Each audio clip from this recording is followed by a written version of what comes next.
ఇద్దరు దోస్తులున్నారబ్బా. పాలు నీళ్ళ లెక్క, ఎండ వాన లెక్క కలిసిపోయినోళ్ళు.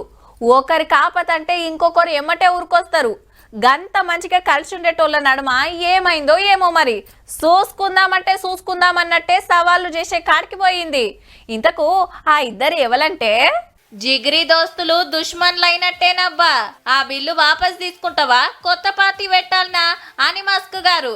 ఏహే, నువ్వు అమెరికాలో దందా బంద్ పెట్టి ఆఫ్రికాకు చెక్కేయి అని ట్రంప్ సారు.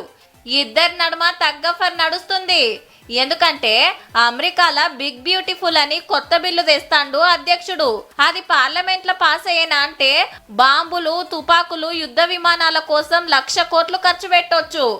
ఇంకో దిక్కు దవాఖాన్లకు, మంచి తిండికి బడ్జెట్ల కోత పడుతుంది.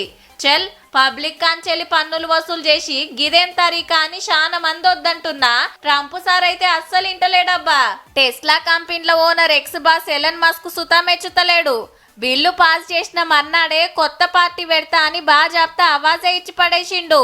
అట్లనా, అయితే నీ బిజినెస్ లో అమెరికాలో చెయ్యకు అని ట్రంప్ సర్గరం అవుతుండు.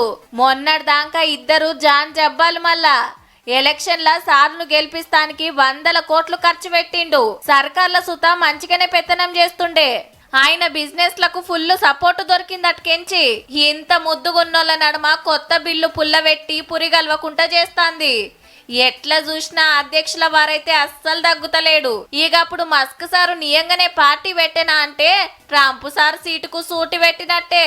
చూడాలి మరి ఏమైతుందో.